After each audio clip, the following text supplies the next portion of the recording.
Olá, meus caros amigos, sejam todos muito bem-vindos ao Bang News, o seu jornal do mundo do tiro. Eu sou o Thiago Almeida, eu sou atleta, instrutor de tiro e agora jornalistas.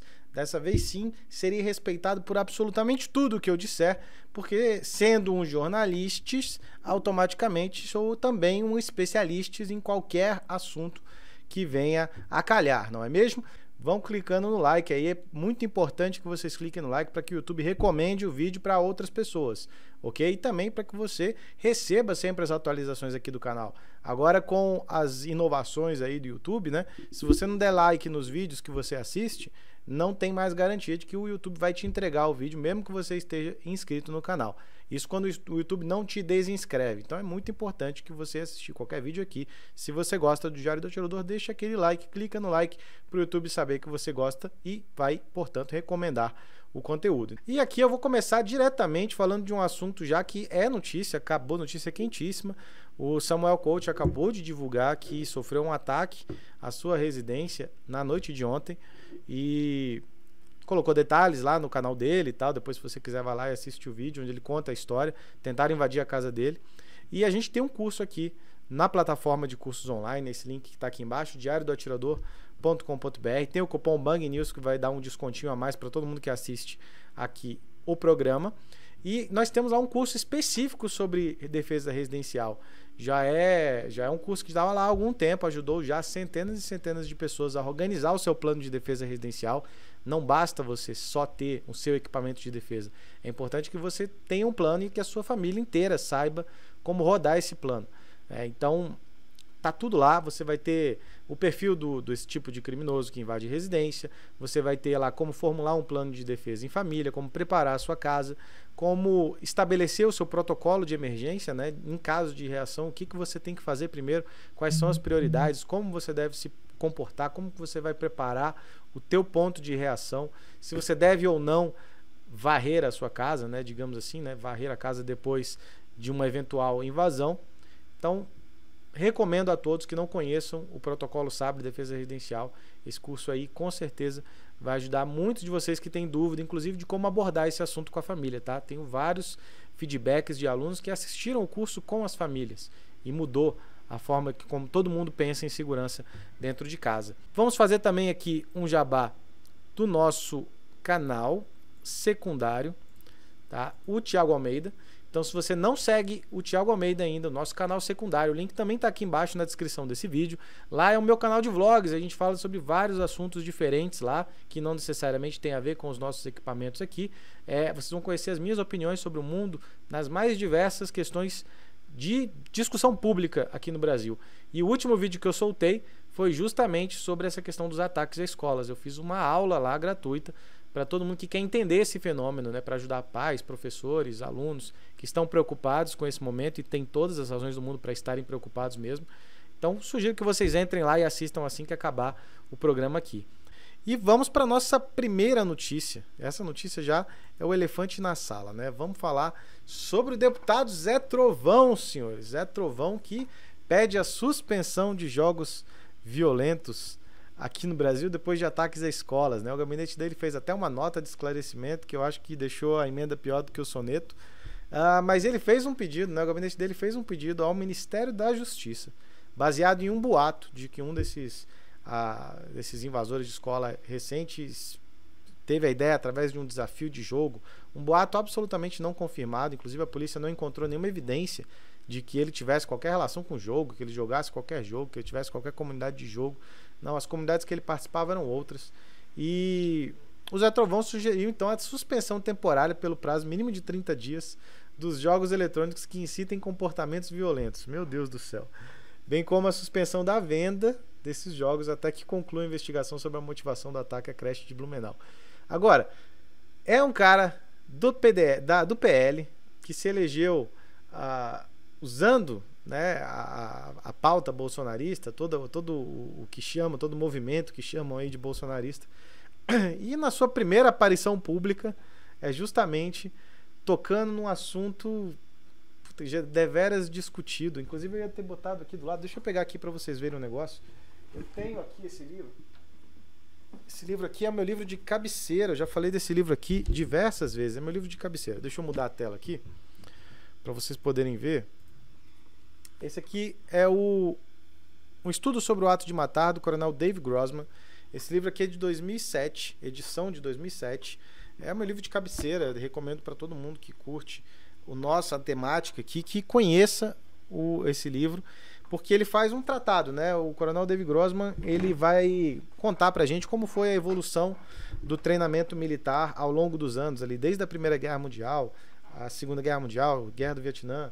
Então eles foram falando de como era difícil superar a resistência que o ser humano comum tem de tirar a vida de outro ser humano. Todos nós temos esse bloqueio, e desde as guerras napoleônicas era documentado que os soldados atiravam por cima das cabeças das linhas inimigas porque ninguém queria matar ninguém.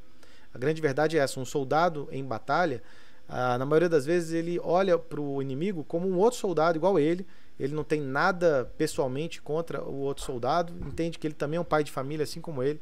Então isso sempre fez com que vários recursos fossem desperdiçados durante conflitos para causar baixas. Mesmo a gente tem que tomar cuidado com as palavras que a gente usa aqui no YouTube, mas o coronel Dave Grossman, ele vai explicando como que o exército foi estudando a forma de dessensibilizar os seus soldados à violência, para que eles ficassem mais suscetíveis a, de fato, usar os equipamentos de forma mais letal nos conflitos. Ele vai contando como foi essa história, depois ele fala sobre traumas de guerra, né, e de como que o estresse pós-traumático é um problema sério dos soldados que voltam de conflitos. E aí, no último capítulo do livro, na seção 7, se eu não me engano, é o último capítulo, ele vai falar sobre os jogos violentos, os filmes de Hollywood, etc.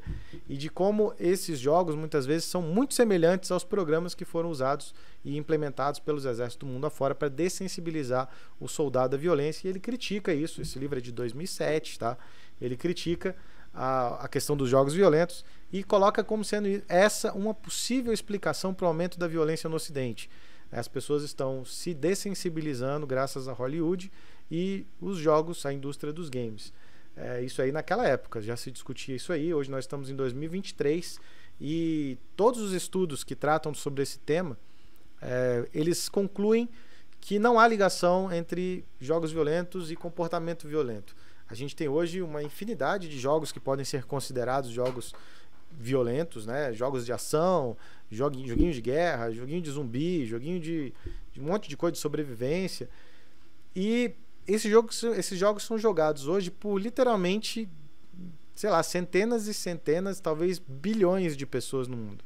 Acho que a gente pode falar bilhão, com certeza bilhões de pessoas jogam esses jogos e a gente não tem bilhões de pessoas violentas no mundo. Então, hoje os estudos já são bem solidificados de que não há conexão causal entre jogos violentos e comportamento violento. A única coisa que se estabeleceu, que já se sabe, e é uma coisa meio óbvia, é que pessoas que são naturalmente mais violentas tendem a gostar mais de joguinhos violentos. Isso é esperado.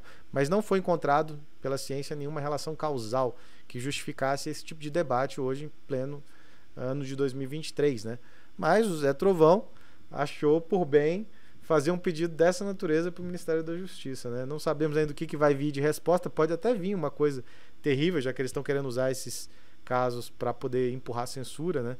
Mas assim, o que falar sobre isso, né?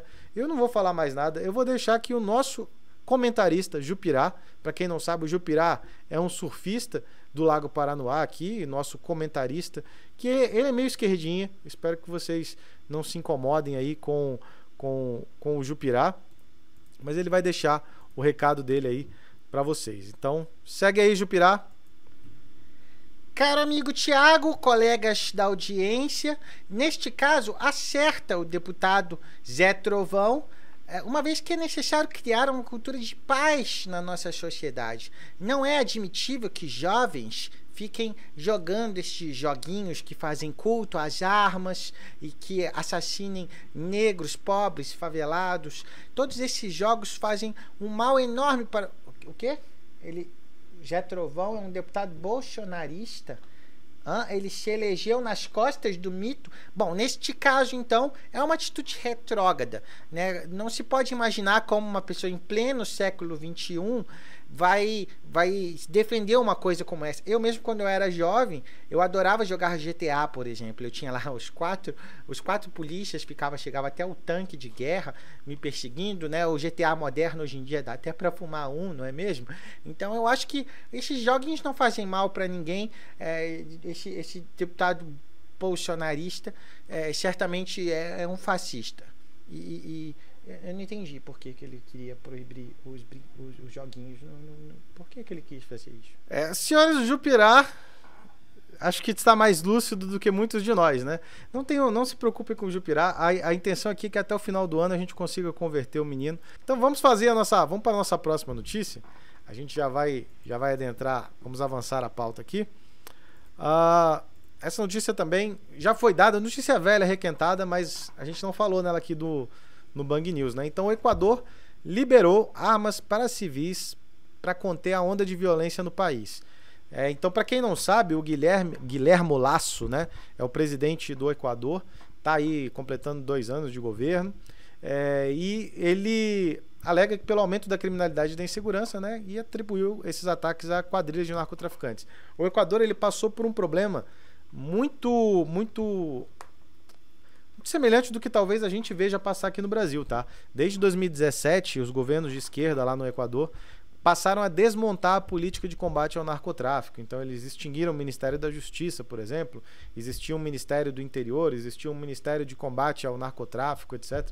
Tudo isso foi extinto, foi colocado tudo num pacote só, que chamaram de Ministério de Governo, com uma verba cada vez menor, e o combate ao narcotráfico foi esmoecendo, até que o narcotráfico ganhou muito poder no Equador.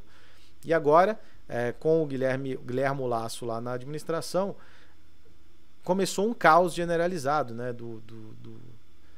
dos narcotraficantes respondendo a tentativas de mudar os prisioneiros de lugar, né, os chefes dos bandos que estavam presos.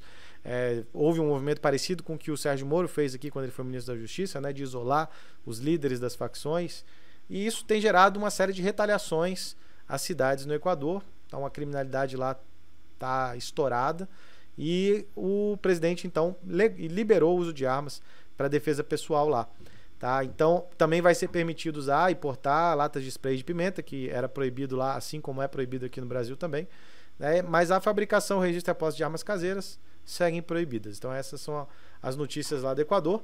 É uma política, obviamente, não precisava nem ter uma onda de violência para isso. A gente defende aqui a liberdade de acesso às armas como um direito natural, não é mesmo?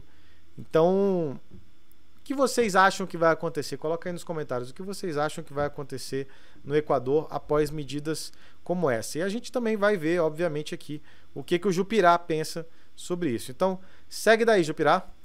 I say don't worry about a thing, 'cause every little thing is gonna be alright. Opa, já começou? Desculpem, pessoal, eu estava aqui no meu intervalo aqui.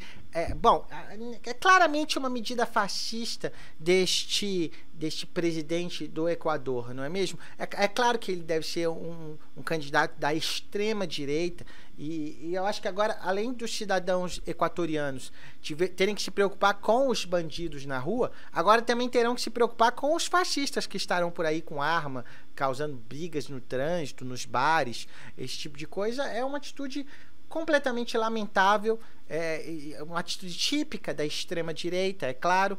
Para mim, um verdadeiro absurdo. Jamais deveria se pensar em tal atrocidade com o próprio povo.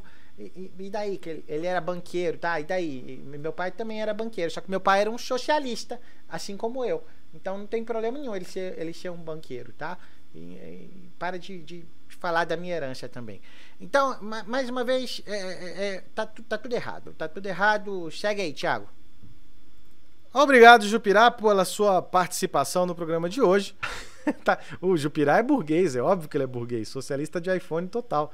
Quem não conhece a história do Jupirá, eu já contei nas outras lives aqui, né? O Jupirá é herdeiro de banqueiro, mas é socialista, né? Vive de herança e passa o dia surfando no Lago Paranoá e vendendo sua arte na praia. Agora é estagiário aqui do Bang News, comentarista das notícias, porque nós somos um jornal plural, a gente gosta de dar voz a todos todas, todos e todes, não é mesmo?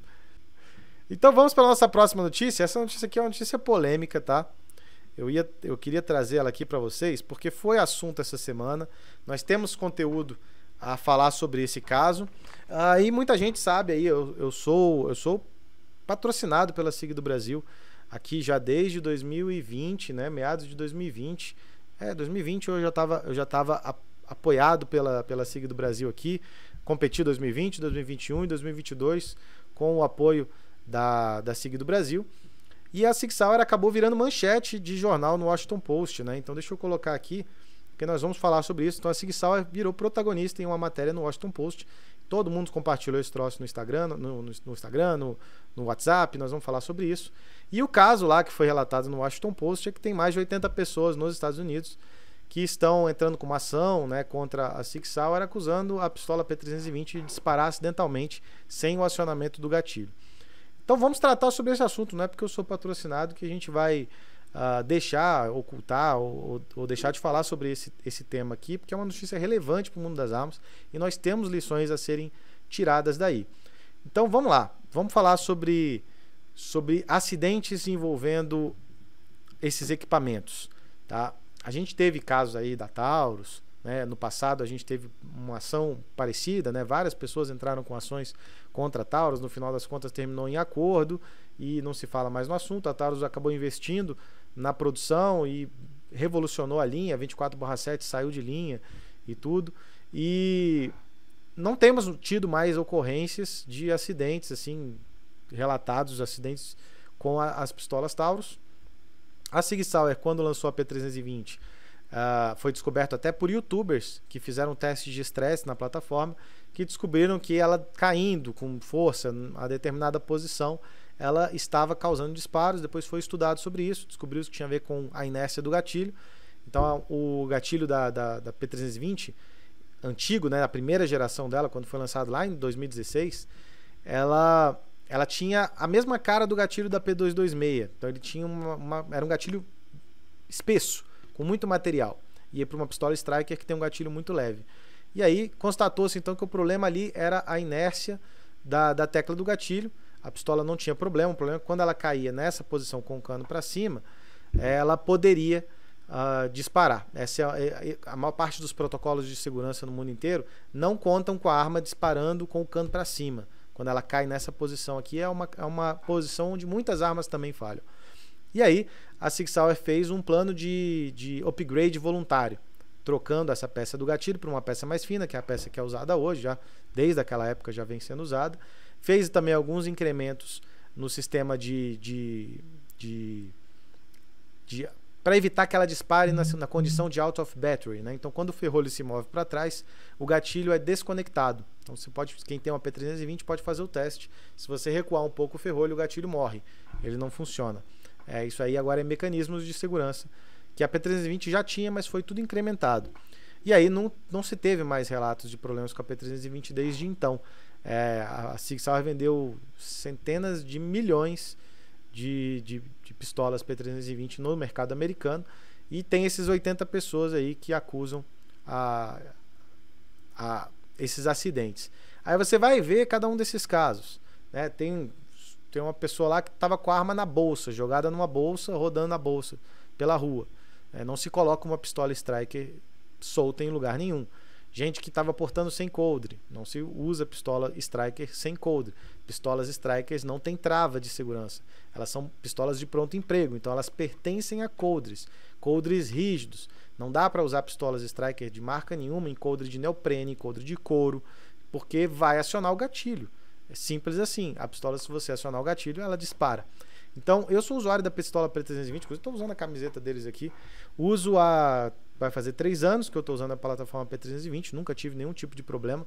A minha X-Carry, por exemplo, já caiu escada abaixo uma vez e zero problema.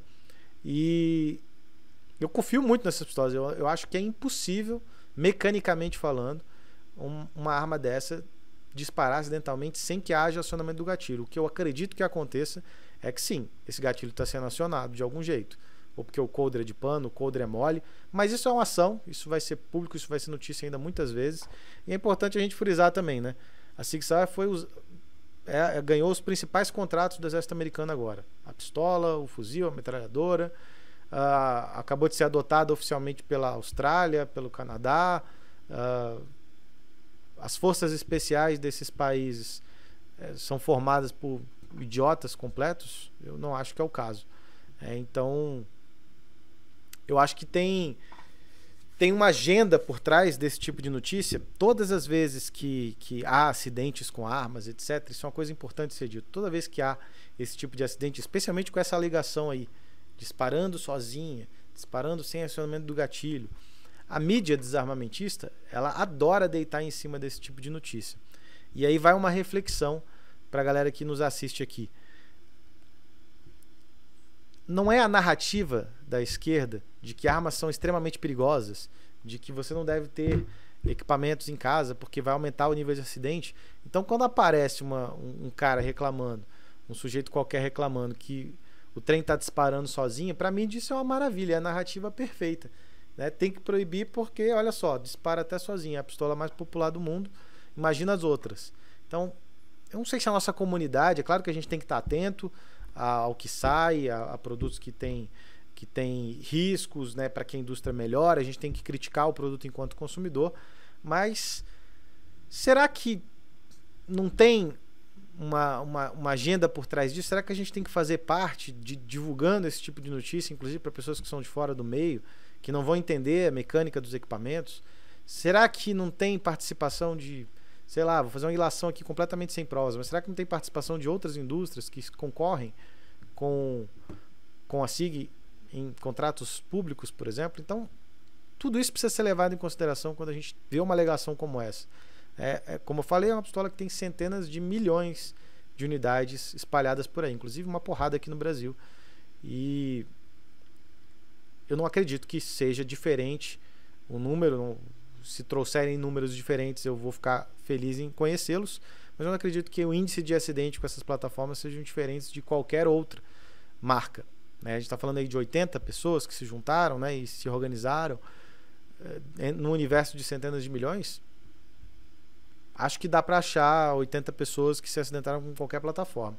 Acho que é diferente do que aconteceu aqui no Brasil. Aqui no Brasil tinha vídeo, né, várias coisas, vários vídeos sendo espalhados aí, onde a gente via as falhas acontecendo, onde a gente via os problemas acontecendo. A própria fabricante tirou o produto de linha, inovou na sua produção, melhorou os produtos. Acho que é diferente o caso, tá? Não estou passando pano aqui por ser patrocinado, não, mas eu acho que é importante a gente ter responsabilidade ao tratar informações como essa, muitas vezes ilações sem provas, tá? Não tem perícia de nada, não tem nada concreto ainda, além de uma ação na justiça que vai desenrolar na justiça. Aí vamos ver o que vai dar isso aí lá nos Estados Unidos. Walter Modesto diz que o Salésio está sugerindo a criação da ANCAM, Agência Nacional de Controle de Armas e Munições. Ele mencionou isso na live que fez com o Fabi Venera. Isso evitaria alterações via decreto? Não evitaria, né? Inclusive, para criar essa Agência Nacional de Controle de Armas e Munições, teria que haver uma mudança na lei. Teria que vir um projeto de lei do Executivo, votar em regime de urgência para criar essa agência nacional aí. O que eu penso sobre isso? Eu acho que é complicado. É complicado. Eu conversei, inclusive, um dia desses com um militar do setor de fiscalização, inclusive, e a gente estava comentando, né? Será que isso daria certo? Será que não daria? A gente sabe que hoje o Exército não tem efetivo para lidar com esse volume de CACs. Muitas vezes não tem interesse, né? A gente sabe que o comando do Exército não tem interesse mesmo em disponibilizar a verba, em aumentar o efetivo nos SFPCs. Para o Exército, a SFPC é uma atividade secundária, não é uma atividade prioritária, e isso causa atrasos em documentação, sistema que não funciona. A gente sofre na mão deles. Mas a gente brincou, né? Será que a gente sentiria falta do Exército? Porque se você olha outras agências reguladoras, né? Sei lá, aquela Agência Nacional de Aviação, o PROCON, sei lá, uma porrada o Inmetro, a Anatel, essas agências de controle têm um atendimento talvez ainda pior, né? Caríssimo, acesso caríssimo, parece que são agências que existem para proteger os grandes players e o consumidor que se lasque. Então é complicado.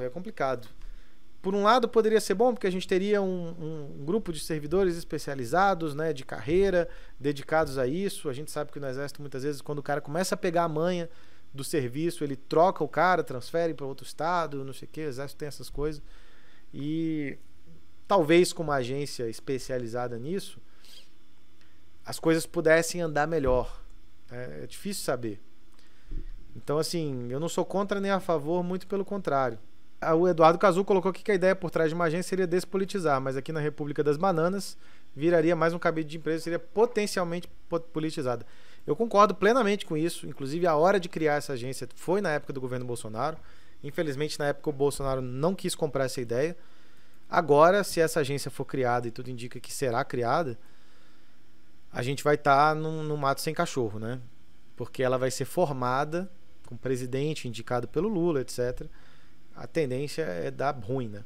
Então, por hoje, é só. Agradeço a todos que vieram, participaram, assistiram ao vivo, compartilharam, deixaram seu like, deixaram seu comentário, deixaram seu superchat. Se você quiser ajudar aqui o canal com qualquer valor, você pode usar o Pix, você pode usar o botão Valeu Demais, que fica aqui embaixo, perto do joinha, aí no meio do joinha tem o botão Valeu Demais, você pode fazer uma doação de qualquer valor. Então, qualquer ajuda é bem-vinda aqui pra gente continuar produzindo conteúdo com frequência e com qualidade aqui pra vocês. Beleza? Espero que tenham gostado do programa de hoje. Jupirá já deixou o seu abraço. Um grande abraço pra vocês, um excelente fim de semana. Aproveitem o sábado e o domingão com a família. Tamo junto. Aqui foi o Thiago Almeida e a gente se vê no nosso próximo Bang News, o seu jornal do mundo do tiro. Valeu!